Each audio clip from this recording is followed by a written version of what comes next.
Hello, and welcome to the Battleship Brawl Companion. I'm Evil for Zergan. In this episode, I'll be reviewing the Óðinn by Jarn4000.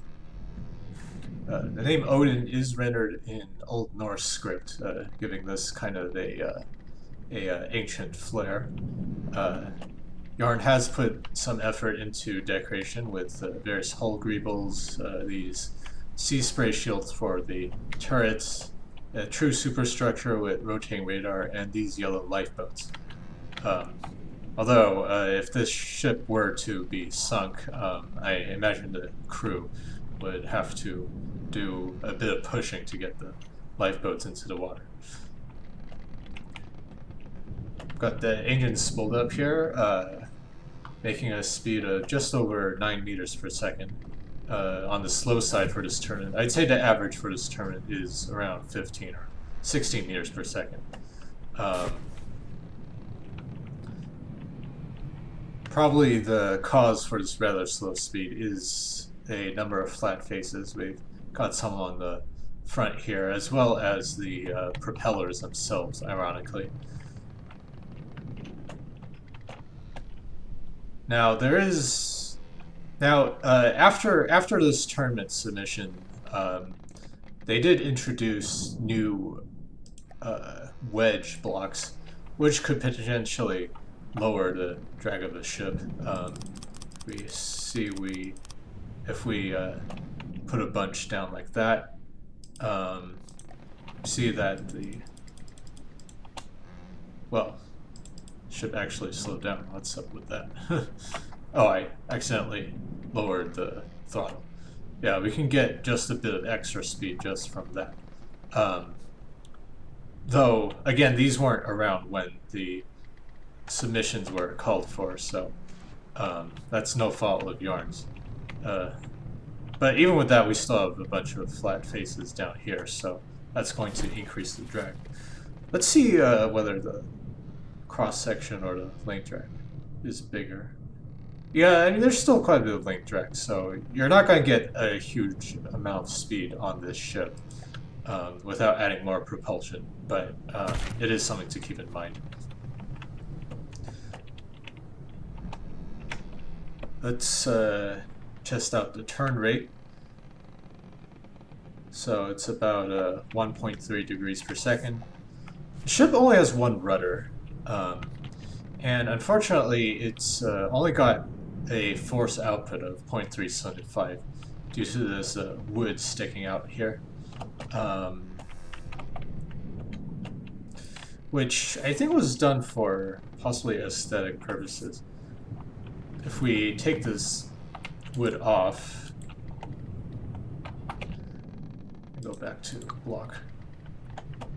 If we take this wood off, we can get a slightly higher turn rate, like a 0.2 or 0.3 degrees higher. Though that does cause the ship to heel slightly due to the placement of the rudder so far under the ship. I mean, at least I think that's probably an aesthetic thing. The healing is not really a problem. I mean, it's only 6 degrees, it looks like. Well, let's see. As long as it doesn't get progressively too bad, it's not going to hurt the ship as a whole. In fact, healing into the turn can actually help in some circumstances with barrel elevation. Although, with plenty of clear space on this ship, it's not really something it needs. Let's see. So, that's about it for propulsion and maneuverability. Let's talk about protection. The ship is not too heavily armored. Most of it is 2 layers of metal on the sides, and a mix of 1 layer metal and some wood on the deck and the bottom of the ship. Although with such a wide beam, a lot of shots are going to go into the superstructure or onto the outer parts of the deck, where they won't hit anything critical. The ship has no air pumps, which is fine since, again, as I've mentioned in previous episodes, a low freeboard will cause many shots to be aimed below the surface, where they'll simply be slowed down and sunk to the bottom without hitting anything. Let's see. Ammunition is stored in these two side pouch type things between the secondary turrets. We've got a bunch of AIs, 2 movement and 2 just for controlling guns. So,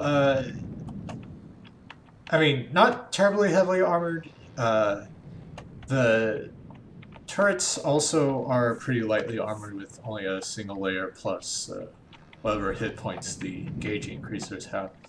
I mean, it probably isn't going to stop much, even if it weren't from the depth explosion rules, but it's got plenty of them. So the durability of this ship owes more to its size and redundancy than to heavy armor. Finally, let's talk about the armament, which is probably the most striking part of this ship. We've got 3 super firing turrets on the fore and the aft, and they've got just a phenomenal rate of fire. The reload time is below 4 seconds. I mean, with 18 such guns, I believe that puts out even more fire than the entire Cascade squadron. They're purely explosive, pretty appropriate for guns like these. The secondary battery is these, I mean, these only have 4.5 hardening materials, and they're not going to be doing much damage. I mean, with the cram this small, you're pretty much just decorative. But, I mean, they do add some color and shells to the already impressive rate of fire. If we look inside these, the cannons are not terribly efficiently laid out. You can see that these only have one autoloader attached to each pellet or ammo box, and even the main guns don't fare that much better. We see that there's this long neck, which will perhaps at least protect the internals from explosions, although I don't think this ship has enough repair bots, if any. Actually, I should check that later. But, I mean, these pellets only have one autoloader connecting to each of them. You really want more, since each autoloader connection counts as one effective material box. And each actual material box only counts as half an effective material box, go figure. Let me look for some repair bots real quick. No structural. It's got the turrets there. Some fuel and engines. Ammo on the sides. Yeah, I'm not seeing anything in the way of repair bots. So, I mean, if a turret gets hit, that's about it for that turret. But it's got plenty of them, so it will take many hits to actually disable the entire weaponry. As we've seen in the tournament, I mean, while the turrets of the ship can't take a hit, they can also bring out the hits on the enemy turrets, which has led to a lot of ships having their weaponry disabled before they can do much to the Óðinn. These triple super firing turrets are not that common arranged in real life, although I believe the Atlanta class light cruiser of World War II did have such turrets. They're only double turrets if I remember correctly. But if I had to say this ship is reminiscent of a real-life ship, I think that would be the one. Let's do some test firing just so I can show you what kind of rate of fire we're getting out of these.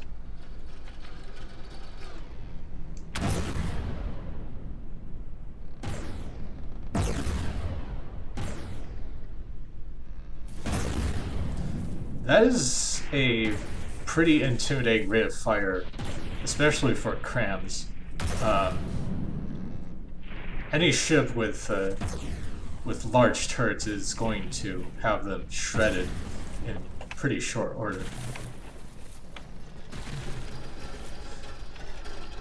The main disadvantage of these relatively low caliber turrets is that their muzzle velocity is on the low side, so it is going to take some time for them to reach their target, especially at long range. But with many battles taking place at relatively close ranges, these turrets can really do a lot of damage in the right situation. Unfortunately, this ship was eliminated after a close-fought match with the Stalingrad, but it did make it quite far in the tournament. A very well-built and intimidating ship, Yarn4000. Best of luck to the people left in the tournament. I'll see y'all next time.